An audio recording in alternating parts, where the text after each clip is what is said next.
ಗ್ರಾಮದಲ್ಲಿ ಶವ ಹೂತಿಟ್ಟ ಆರೋಪ ಪ್ರಕರಣ. ಧರ್ಮಸ್ಥಳ ಗ್ರಾಮದಲ್ಲಿ ಹೂತಿಟ್ಟ ಶವಗಳು ಇವತ್ತೇ ಹೊರಗೆ ತೆಗೆಯಲಾಗತ್ತಾ ಅನ್ನೋದೊಂದು ಪ್ರಶ್ನೆ. ಧರ್ಮಸ್ಥಳ ಕಾಡಿನಲ್ಲಿ ಹಿಂದೆ ಉತ್ಖನನ ನಡೆಯುವಂತ ಸಾಧ್ಯತೆ ಇದೆ ಅನ್ನೋದ್ರ ಬಗ್ಗೆ ಮಾಹಿತಿ ಸಿಗ್ತಾ ಇದೆ.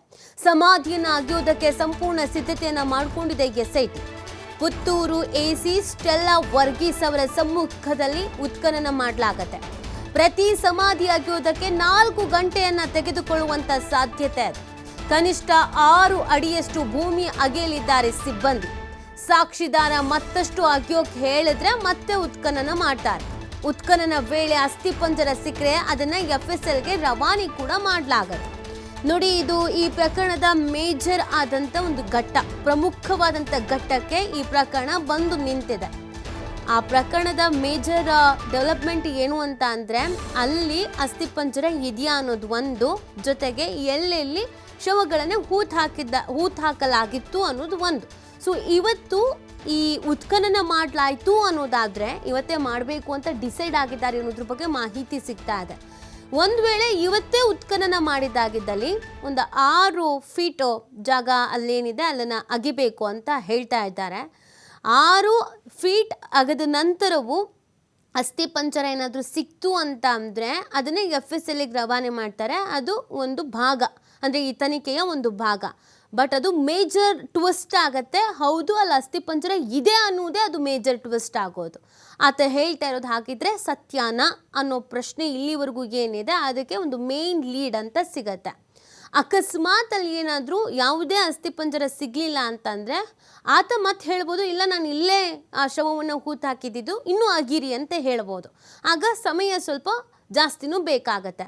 ಈಗ ಸಿಗ್ತಿರೋ ಮಾಹಿತಿ ಪ್ರಕಾರ, ಒಂದು ಅಂದಾಜಿನ ಪ್ರಕಾರ, ಒಂದು ಜಾಗವನ್ನು ಅಗಿಯೋದಕ್ಕೇನೆ, ಈಗ ಆತ ಏನು 13 ಜಾಗ ಅಂತ ಪಾಯಿಂಟ್ ಮಾಡಿದಾನಲ್ಲ, ಅದರಲ್ಲಿ ಒಂದು ಜಾಗವನ್ನು ಅಗಿಯೋದಕ್ಕೇನೆ ಒಂದು 5 ತಾಸು ಬೇಕಾಗತ್ತೆ ಅಂತ ಹೇಳ್ತಾ ಇದ್ದಾರೆ. ಯಾಕೆ ಅಂತಂದರೆ ಅಲ್ಲಿ AC ಕಂಪಲ್ಸರಿ ಇರಲೇಬೇಕಾಗತ್ತೆ, ಜೊತೆಗೆ FSLನವರು ಕೂಡ ಇರಬೇಕಾಗತ್ತೆ, ಜೊತೆಗೆ ಪೊಲೀಸ್ ಅಧಿಕಾರಿಗಳಿರಬೇಕಾಗತ್ತೆ, ವಿಡಿಯೋ ರೆಕಾರ್ಡಿಂಗನ್ನು ಮಾಡ್ಕೊಳ್ಬೇಕಾಗತ್ತೆ, ಸಂಬಂಧಪಟ್ಟಂಥ ಇಲಾಖಾ ಅಧಿಕಾರಿಗಳೇ ಅಲ್ಲಿ ಇರಬೇಕಾಗತ್ತೆ, ಅಗಿಯೋದಕ್ಕೆ ಶುರು ಮಾಡಬೇಕಾಗತ್ತೆ, ಅಲ್ಲಿ ಸಿಕ್ಕಿದ್ರೆ ಅದನ್ನೆಲ್ಲ ಹೊರಗೆ ತೆಗಿಬೇಕಾಗತ್ತೆ. ಸೊ ಒಂದು 5 ಅವರ್ ಬೇಕಾಗುತ್ತೆ ಒಂದು ಅಸ್ಥಿಪಂಜರವನ್ನು ಅಲ್ಲಿ ಇದ್ದರೆ ಹೊರಗೆ ತೆಗೆಯೋದಕ್ಕೆ ಅನ್ನೋದನ್ನು ಹೇಳಲಾಗ್ತಾ ಇದೆ. ಎಲ್ಲದಕ್ಕಿಂತ ಹೆಚ್ಚಾಗಿ ವಿಪರೀತವಾಗಿ ಮಳೆ ದಕ್ಷಿಣ ಕನ್ನಡ ಭಾಗದಲ್ಲಿ ಆಗ್ತಾ ಇರೋದು ಸುಮಾರು ತಿಂಗಳುಗಳಿಂದ.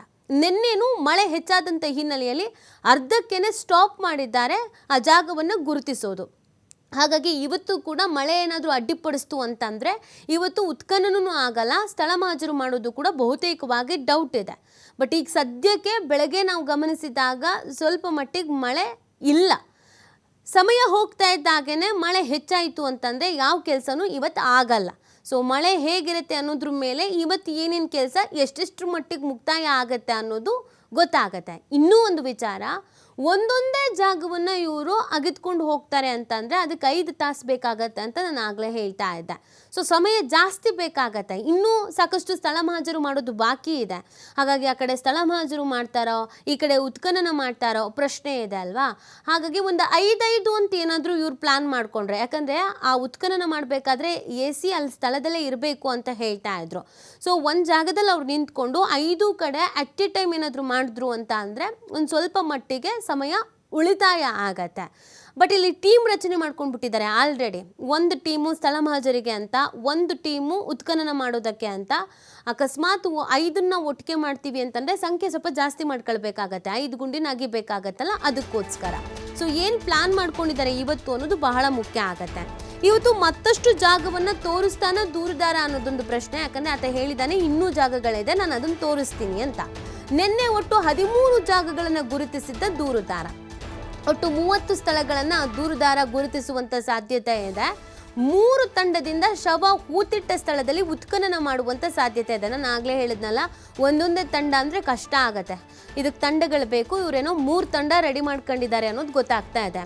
ಉತ್ಖನನ ಮಾಡುವಾಗ ದೂರುದಾರ ಉಪಸ್ಥಿತಿ ಬೇಕು ಅಂತೇನಿಲ್ಲ, ಆತ ಇರಲೇಬೇಕು ಅಂತ ಏನಿಲ್ಲ. ಆತನ ಕೆಲಸ ಏನು? ಆತ ಸಾಕ್ಷಿದಾರ, ದೂರುದಾರ. ನಾನು ಇಲ್ಲಿ ಹೂತಿದ್ದೆ, ಈ ಜಾಗ ಅಂತ ತೋರಿಸೋದಷ್ಟೇ ಆತನ ಕೆಲಸ. ಸೊ ಅದಾದ ಮೇಲೆ ಆತ ಅಲ್ಲಿ ನಿಂತ್ಕೊಂಡು ಅಲ್ಲಿದ್ದು ಏನು ಮಾಡಬೇಕಾಗಿಲ್ಲ. ಹಾಗಾಗಿ ಇವತ್ತು ಒಂದು ಕಡೆಯಲ್ಲಿ ಉತ್ಖನನ ಆಗ್ತಾ ಇರುತ್ತೆ, ಇನ್ನೊಂದು ಕಡೆಯಲ್ಲಿ ಈತ ಬೇರೆ ಜಾಗವನ್ನು ಗುರುತಿಸೋಕೆ ಹೋಗ್ಲಿದ್ದಾನೆ ಅನ್ನೋದ್ರ ಬಗ್ಗೆ ಮಾಹಿತಿ ಇದೆ. ಒಂದು ತಂಡದಿಂದ ಉತ್ಖನನ ಮಾಡ್ತಾ ಇದ್ರೆ ಮತ್ತೊಂದು ತಂಡದಿಂದ ಮಹಜರು ಮಾಡಲಾಗತ್ತೆ. ಈತನೇ ಹೇಳಿದ ಹಾಗೆ 100 ಶವಗಳನ್ನು ನಾನು ಹೂತಾಕಿದ್ದೀನಿ. 100 ಶವ ಅಂತ ಅಂದರೆ ಅದಕ್ಕೆ 50+ ಆದರೂ ಜಾಗ ಇದ್ದೇ ಇರತ್ತೆ. ಈಗ ಆತ ಗುರುತಿಸಿರೋದು ನಿನ್ನೆ ಕೇವಲ 13 ಜಾಗ, ಇನ್ನು ಉಳಿದ ಜಾಗಗಳನ್ನು ಗುರುತಿಸ್ತೀನಿ ಅಂತ ಹೇಳಿದ್ದ. ಬಟ್ ಮಳೆ ವಿಪರೀತವಾಗಿ ಬಂದಿದ್ದಂಥ ಹಿನ್ನೆಲೆಯಲ್ಲಿ ಈಗ ಸಾಧ್ಯ ಆಗಲ್ಲ ಅಂತ ವಾಪಸ್ ಕರ್ಕೊಂಡು ಹೋದರು. ಇದರ ಜೊತೆಗೆ ನಿನ್ನೆ ನೇತ್ರಾವತಿ ಸ್ನಾನಘಟ್ಟದ ಸಮೀಪದಲ್ಲಿರುವಂಥ ಜಾಗವನ್ನು ನಿನ್ನೆ ಗುರುತಿಸಿರೋದು. 30 ಪ್ಲೇಸಸ್ ಅಂತ ಏನು ಹೇಳ್ತಾ ಇದ್ದಾರೆ, 30 ಜಾಗವನ್ನು ಗುರುತಿಸ್ತಾನೆ ಅಂತ ಏನು ಹೇಳ್ತಾ ಇದ್ದಾರೆ, ಅದರಲ್ಲಿ 13 ಇಲ್ಲಾಗಿದೆ. ಇನ್ನುಳಿದಿದ್ದನ್ನು ಕೂಡ ಇದೇ ಜಾಗದಲ್ಲ ಅಥವಾ ಬೇರೆ ಎಲ್ಲಾದ್ರೂ 1 ಕಿಲೋಮೀಟ್ರು 2 ಕಿಲೋಮೀಟ್ರು ಅರ್ಧ ಕಿಲೋಮೀಟರ್ ದೂರದಲ್ಲಿ ಏನಾದರೂ ಬೇರೆ ಜಾಗಗಳು ಇದೆಯಾ, ಅಲ್ಲಿಗೆ ಇವತ್ತೀತ ಕರ್ಕೊಂಡು ಹೋಗ್ತಾನ ಅಥವಾ ಇದೇ ಜಾಗದಲ್ಲೇ ಸುತ್ತಮುತ್ತಲೂ ಬೇರೆ ಇದೆಯಾ ಅನ್ನೋದೊಂದು ಪ್ರಶ್ನೆ ಇದೆ. ಯಾಕಂದರೆ ಅವನು ಸುಳಿವು ಬಿಟ್ಕೊಡ್ತಾನೇ ಇಲ್ಲ. ಆತ SIT ಅಧಿಕಾರಿಗಳ ಮುಂದೆ ಆ ಜಾಗ ಈ ಜಾಗ ಸ್ನಾನಘಟ್ಟದ ಹತ್ರ ನೇತ್ರಾವತಿ ಹತ್ತ ಅಂತ ಹೇಳೋದಕ್ಕೆ ರೆಡಿನೇ ಇಲ್ಲ. ನೀವು ನನ್ನನ್ನು ಕರ್ಕೊಂಡೋಗಿ ನಾನು ಜಾಗ ತೋರಿಸ್ತೇನೆ, ಈ ಜಾಗ ಅಂತ. ಅದನ್ನು ಬಿಟ್ಟು ನಾನು ಇಲ್ಲಿ ಕೂತ್ಕೊಂಡು ಇನ್ಯಾರಿಗೋನೋ ಆ ಜಾಗ ಈ ಜಾಗ ಅಂತ ಜಾಗದ ಹೆಸರು ಉಲ್ಲೇಖ ಮಾಡಲ್ಲ ಅಂತ ಆತ ಹೇಳ್ತಾ ಇದ್ದಾನೆ. ಮೊದಲ ಬಾರಿಗೆ ಆತ ತಲೆಬೂಡೆ ಹಿಡ್ಕೊಂಡು ಬಂದಲ್ಲ, ಅವತ್ತು ಕೂಡ ಸೇಮ್ ಇದೇ ಥರ ಆಗಿದ್ದು. ಆತ ಎಲ್ಲಿಂದ ಹಿಡ್ಕೊಂಡು ಬಂದ, ಏನು ಎತ್ತ ಅದ್ಯಾವುದೂ ಆತ ಹೇಳಲಿಲ್ಲ. ಒಂದು ಕಾಡಿಗೆ ಹೋದ, ಅಲ್ಲಿಂದ ತೆಗೆದುಕೊಂಡು ಬಂದ. ಹಾಗಾಗಿ ಇವತ್ತು ಯಾವ ಜಾಗದಲ್ಲಿ ಆತ ಸ್ಥಳ ಮಹಜರು ಮಾಡೋದಕ್ಕೆ ಹೇಳ್ತಾನೆ, ಈ ಜಾಗ ಅಂತ ಕರ್ಕೊಂಡು ಹೋಗ್ತಾನ, ಅದು ಕೂಡ ಇದೆ. ಇವತ್ತು ಸಿಕ್ಕಾಪಟ್ಟೆ ಮೂಮೆಂಟ್ ಅಂತೂ ಇದ್ದೇ ಇರತ್ತೆ. ಒಂದು ಕಡೆಯಲ್ಲಿ ಉತ್ಖನನ ಮಾಡ್ಬೋದು, ಇನ್ನೊಂದು ಕಡೆಯಲ್ಲಿ ಸ್ಥಳ ಮಹಜರು ಮಾಡ್ಬೋದು, ಇದೇ ಜಾಗದಲ್ಲಿ ಸ್ಥಳ ಮಹಜರು ಮಾಡ್ಬೋದು ಅಥವಾ ಬೇರೆ ಇನ್ಯಾವುದೋ ಜಾಗದಲ್ಲಿ ಸ್ಥಳ ಮಹಜರು ಮಾಡ್ಬೋದು. ಸೊ ಏನಾಗುತ್ತೆ ಅನ್ನೋದ್ರ ಬಗ್ಗೆ SIT ಕೂಡ ಸುಳಿವನ್ನು ಬಿಟ್ಕೊಡ್ತಾ ಇಲ್ಲ. ಕಾರಣ ಇದು ಬಹಳ ಸೆನ್ಸಿಟಿವ್ ಆದಂಥ ಪ್ರಕರಣ ಆಗಿರುವಂಥ ಹಿನ್ನೆಲೆಯಲ್ಲಿ SIT ಅಧಿಕಾರಿಗಳು ಒಂದು ಸ್ವಲ್ಪ ಮಾಹಿತಿನೂ ಕೂಡ ಹೊರಗಡೆ ಲೀಕ್ ಮಾಡ್ತಾ ಇಲ್ಲ. ಯಾರೆಲ್ಲ ನಂಬಿಕಸ್ಥರು ಪ್ರಾಮಾಣಿಕರು ಇದ್ದಾರೋ ಅವರನ್ನೇ ಈ ಒಂದು ತನಿಖೆಯ ತಂಡಕ್ಕೆ ಸೇರಿಸ್ಕೊಂಡಿದ್ದಾರೆ.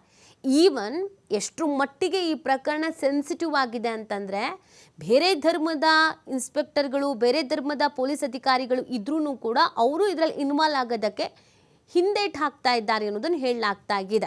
ನೋಡಿ, ಧರ್ಮಸ್ಥಳ ಗ್ರಾಮದಲ್ಲಿ ಶವ ಹೂತಿಟ್ಟ ಆರೋಪ ಪ್ರಕರಣ ಯಾವ ರೀತಿ ನಡೆಯಲಿದೆ, ಶವ ಹೊರತೆಗೆಯುವ ಪ್ರಕ್ರಿಯೆ ಅನ್ನೋದು ಈಗ ನಮ್ಮೆಲ್ಲರಿಗೂ ಇರುವಂಥ ಪ್ರಶ್ನೆ. ಮುಂದಿನ ಪ್ರಕ್ರಿಯೆ ಅದೇ ಅಲ್ವಾ, ಶವಗಳನ್ನು ಹೊರತೆಗಿಬೇಕು ಅಂತ. ಸೊ ಹಾಗಾಗಿ ಅದು ಹೇಗೆ ನಡೆಯುತ್ತೆ ಅಂತ ದೂರುದಾರ ತೋರಿಸಿದ 13 ಜಾಗವನ್ನು ಸೀಲ್ ಮಾಡಿಬಿಟ್ಟಿದ್ದಾರೆ SIT. ನಿನ್ನೆ ಸೀಲ್ ಮಾಡಿದ್ದಾರೆ, ಯಾರು ಅಲ್ಲಿಗೆ ಹೋಗಂಗಿಲ್ಲ ಬರಂಗಿಲ್ಲ ಅಂತ ಸೀಲ್ ಮಾಡಿದ್ದಾರೆ. ಇವತ್ತು ಸೀಲ್ ಮಾಡಿರುವಂಥ ಜಾಗದಲ್ಲಿ ಉತ್ಖನನ ಪ್ರಕ್ರಿಯೆ ಆರಂಭ ಆಗತ್ತೆ. ನಿರ್ದಿಷ್ಟ ಸ್ಥಳದ 4 ದಿಕ್ಕಿನಲ್ಲಿ ಕರ್ಟನ್ ಅಳವಡಿಸಿ ಉತ್ಖನನ ಮಾಡ್ತಾರೆ. ಅಂದರೆ ಹೊರಗಿರುವಂಥ ಜನರಿಗೆ ಎಲ್ಲ ಒಮ್ಮೆಲೆ ಬಂದ್ಬಿಡ್ತಾರಲ್ಲ, ಇವತ್ತು ತೆಗಿತಾರಂತೆ, ಬುರುಡೆ ಸಿಕ್ಬಿಟ್ರೆ ಅಸ್ಥಿಪಂಜರ ಸಿಕ್ಬಿಟ್ರೆ ನೋಡ್ಬಿಡೋಣ ಅಂತ. ಜೊತೆಗೆ ಮಾಧ್ಯಮದವರು ಕೂಡ ಅಲ್ಲೇ ಇದ್ದಾರೆ. ಯಾರಿಗೂ ಯಾವುದೇ ಕಾರಣಕ್ಕೂ ಯಾವುದೇ ರೀತಿಯಾದಂಥ ಮಾಹಿತಿ ಅನ್ನೋದು ಸಿಗಲೇಬಾರ್ದು ಅಂತ ಡಿಸೈಡ್ ಆಗ್ಬಿಟ್ಟಿದ್ದಾರೆ. ಆ ಕಾರಣಕ್ಕಾಗಿ 4 ದಿಕ್ಕಿನಲ್ಲಿ ಕರ್ಟನ್ ಅಳವಡಿಸ್ತಾರಂತೆ. ಯಾರಿಗೂ ಕಾಣದ ರೀತಿಯಲ್ಲಿ ಕರ್ಟನ್ ಅಳವಡಿಸಿಕೊಂಡೇ ಉತ್ಖನನ ಮಾಡ್ತಾರೆ. ಬಳಿಕ AC ಅಥವಾ ತಹಶೀಲ್ದಾರ್ ಸಮ್ಮುಖದಲ್ಲಿ ಈ ಉತ್ಖನನ ಕಾರ್ಯ ಪ್ರಾರಂಭ ಮಾಡ್ತಾರೆ. ಇಲ್ಲಿ ACನವರು ಇರಬೇಕು ಅಥವಾ ತಹಶೀಲ್ದಾರರು ಇರಬೇಕು, ಸಂಬಂಧಪಟ್ಟಂಥ ಅಧಿಕಾರಿಗಳ ಸಮ್ಮುಖದಲ್ಲೇ ಉತ್ಖನನ ಮಾಡ್ತಾರೆ. ಯಾವುದಾದ್ರೂ ಅಸ್ಥಿಪಂಜರ ದೇಹದ ಭಾಗ ಒಂದು ವೇಳೆ ಸಿಕ್ತು ಅಂತಂದರೆ ಅದನ್ನು ಇಮಿಡಿಯೇಟ್ ಆಗಿ FSLಗೆ ರವಾನೆ ಮಾಡ್ತಾರೆ. ಯಾವುದೇ ಅವಶೇಷ ಸಿಗದೆ ಇದ್ದರೆ ಆ ಜಾಗ ಮಾರ್ಕ್ ಮಾಡ್ತಾರೆ SIT. ಈ ಜಾಗದಲ್ಲಿ ನಮಗೇನು ಸಿಕ್ಕಿಲ್ಲ ಅಂತಲೂ ಕೂಡ ಮಾರ್ಕ್ ಮಾಡ್ತಾರೆ. ಸೊ ಅಲ್ಲಿ ಸಿಕ್ಕಿದ್ರೂ ಒಂಥರದ್ದು ಪ್ರಕ್ರಿಯೆ ಇದೆ, ಸಿಗದೆ ಇದ್ರೂ ಕೂಡ ಒಂಥರದ್ದು ಪ್ರಕ್ರಿಯೆ ಇದೆ. ಸೊ ಯಾವುದೇ ಕಾರಣಕ್ಕೂ ಮಾಹಿತಿಗಳು ಹೊರಗೆ ಹೋಗಬಾರ್ದು ಅಂತ ಡಿಸೈಡ್ ಆಗಿದ್ದಾರೆ.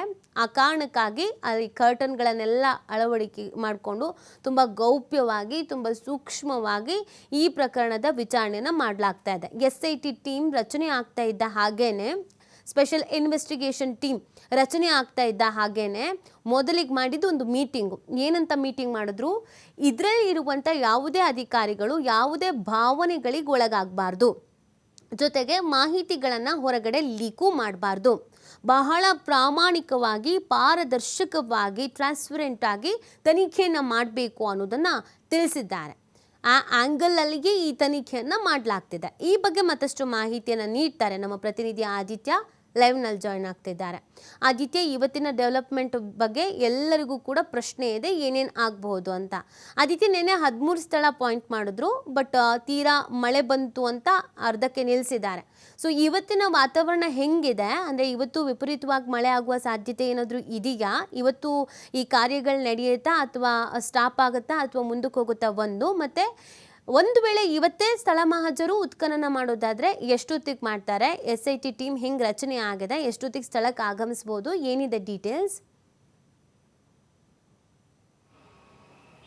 ನೀತಿ ಹೌದು, ಇವತ್ತು ಕೂಡ ಉತ್ಖನನದ ಪ್ರೊಸೆಸ್ ಆಗುತ್ತೆ. ಅಂದರೆ ಇವತ್ತೇ ಶವಗಳನ್ನು ಅಸ್ಥಿಪಂಜರಗಳನ್ನು ಹೊರತೆಗೆಯುವಂಥ ಪ್ರೊಸೆಸ್ ಆಗುತ್ತೆ. ಯಾಕಂದರೆ ನಿನ್ನೆಗೆ 15 ಜಾಗಗಳನ್ನು ಮಾರ್ಕ್ ಮಾಡಬೇಕಂತ ಅವ್ರು ಅಂದ್ಕೊಂಡಿದ್ರು. ಆದರೆ ತೀರಾ ಮಳೆಯಿಂದಾಗಿ ಅದು ಸಾಧ್ಯವಾಗಲಿಲ್ಲ ಮತ್ತು ಕತ್ತಲಾಗ್ತಾ ಬಂತು. ಹಾಗಾಗಿ 13 ಜಾಗಗಳನ್ನು ಮಾರ್ಕ್ ಮಾಡಿದರು.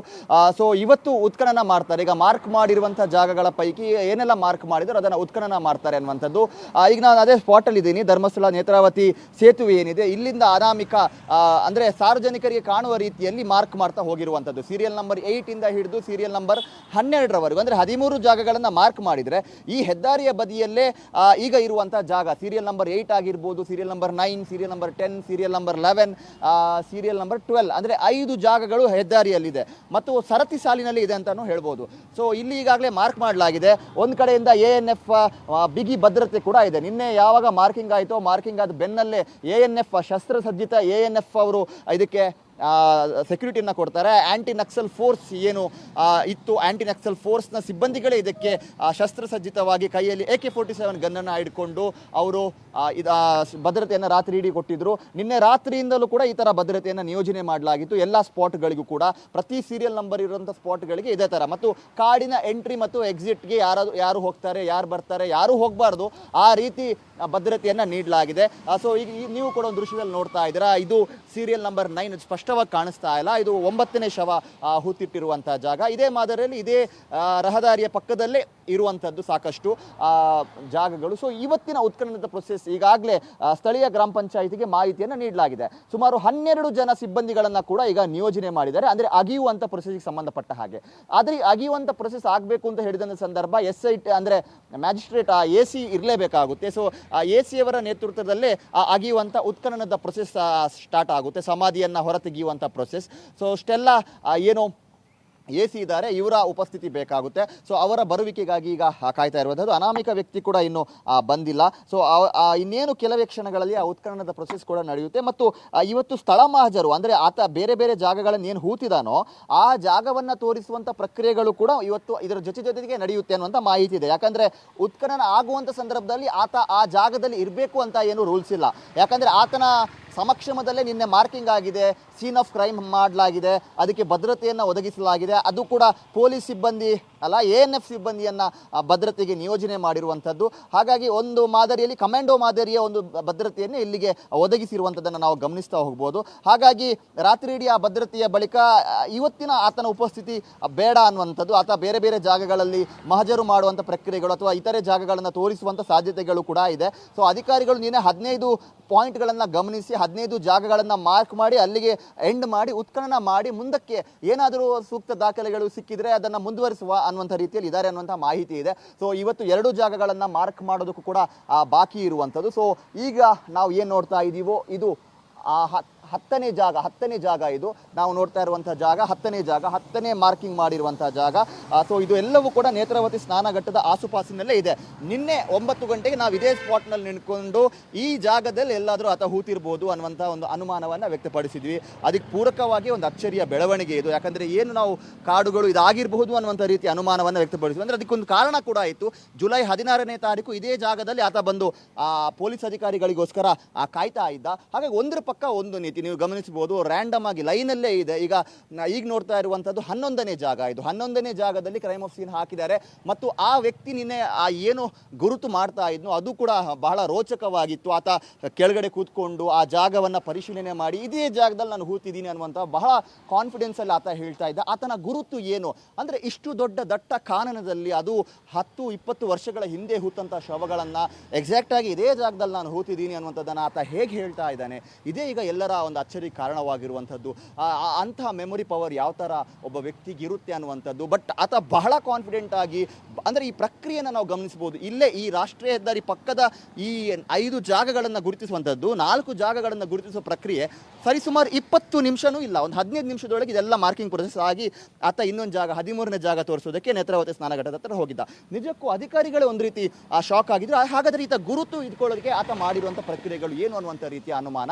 ಬಟ್ ಒಂದು ಪೆಕ್ಯುಲಾರಿಟಿ ಇಲ್ಲಿ ಇದೆ, ಒಂದು ಪ್ಯಾಟರ್ನ್ ಇದೆ. ಏನಂದರೆ ಪ್ರತಿಯೊಂದು ಕಡೆಗಳಲ್ಲೂ ಕೂಡ ಮರ ಇದೆ. ಆತ ಏನು ಜಾಗಗಳನ್ನು ಹೂತು ಹಾಕ್ತಾ ಇದ್ದಾನೋ ಅದರ ಮುಂಭಾಗದಲ್ಲಿ ಮರ ಇರುವಂಥದ್ದನ್ನು ಗಮನಿಸ್ಬೋದು. ಪ್ರತಿಯೊಂದು ಜಾಗದಲ್ಲೂ ಕೂಡ ಇದು ಇದೆ. ಅಂದರೆ ಮರದ ಕೆಳಭಾಗದಲ್ಲಿ ಒಂದು ದಟ್ಟವಾದ ಒಂದು ಬೃಹದಾಕಾರದ ಮರ ಏನಿದೆ, ಆ ಮರದ ಕೆಳಭಾಗದಲ್ಲೇ ಆತ ಹೂತು ಹಾಕಿರುವಂಥ ಸಾಧ್ಯತೆಗಳು ಕೂಡ ಇದೆ.